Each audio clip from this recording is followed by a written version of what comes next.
Arizona Wildcats. All right, I'm just going to talk about. I think we kind of have to talk about Miami. Yeah. 5-7 last year, Mario Cristobal's first year. Um, Dismal atmosphere in Miami at the games. You had the debacle to Middle Tennessee. You had the debacle against Duke. You got crushed by Florida State. I mean, arguably the worst season imaginable for Mario Cristobal and company. 3-5 in the ACC. It's a big year for Mario Cristobal, right? You brought in a top 10 recruiting class. There is still some momentum. Their NIL collective is doing some really good things. They just made the men's Final Four. They made the women's Elite Eight.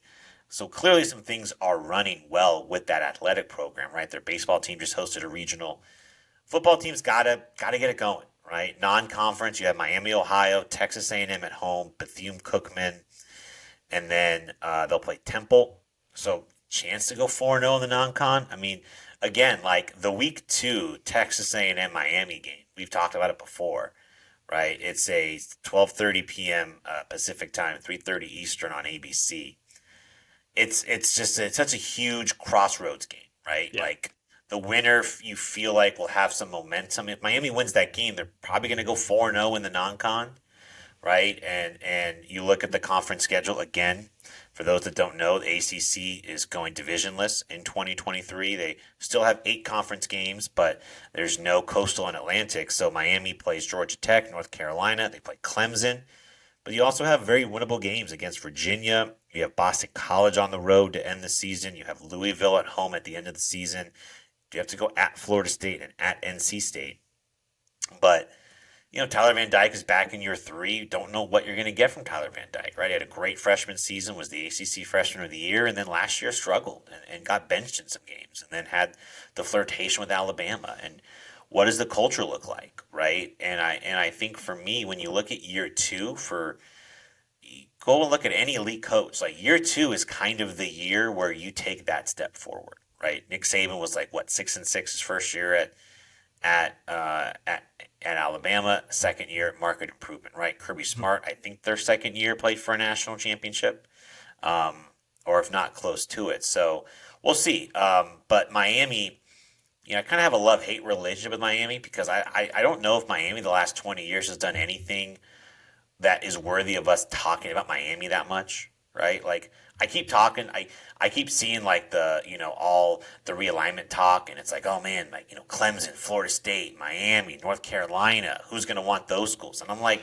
I get that it's Miami and it's the history and it's the Larry Coker, Ed Reed, like all that time, but like let's look at the teams that have more division championships in the ACC than Miami, right? Wake Forest, Pitt, Virginia, Duke. Like, come on. At some point you got to turn it around. At some point you can't just recycle big name coach after big name coach. And I think year two is a big one for Mario Cristobal.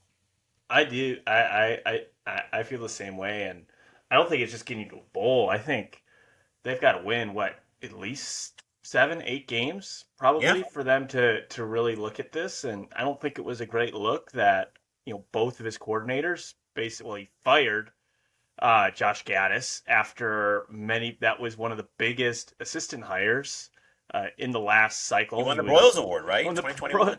Broyles Award for best assistant in college football at Michigan. They fundraised a ton of money to get him to come down there, and then basically just let him go. I mean, yes, the offense was not good at all last year. It was kind of a mess on both sides of the ball, but you also lost Kevin Steele, who went back to Alabama, longtime Saban assistant. And now you're bringing in, Shannon Dawson does come pretty well regarded. I believe he was at Houston last year. Pretty well regarded. Runs kind of more of an air raid style type of offense. Let's see and then Lance Goodtree came from, I believe, was at Marshall last year. Was actually going to be the defensive coordinator at Tulane this season before getting offered the Miami job. So I think they have good guys in place, but at some point, I think you got to let assistants do their job, recruit guys into their system.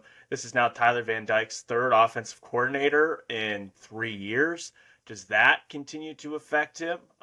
He must like where it's going because I think there was a lot of rumors, as you mentioned, of him potentially transferring. So Yeah, we'll see with Mario Cristobal. I mean, like you said, he's been recruiting really, really well. We'll probably see, especially on the offensive line, a couple of those guys potentially play right away, just because their offensive line was kind of a mess last year. But and I think Cristobal has a vision for them to be. I think we kind of saw it at Oregon. He wants to be he's an offensive lineman guy himself. Wants to play smash mouth, be physical on both sides of the football, and kind of win in the trenches. We'll see if that kind of works with Miami, because I think Miami, like you were mentioning, kind of their old days. Yes, they were physical. They pretty much could they basically could out athlete anybody they played. Will that kind of fit with kind of the mold that Mario Cristobal wants? I think is really, really, and I think the biggest thing too is, what are the crowds going to look like at Miami this year if they were bad last year? But what are they going to look like if you're rolling out another 6-6, 7-5 ish team? Does that spur a lot of confidence in what you're trying to do?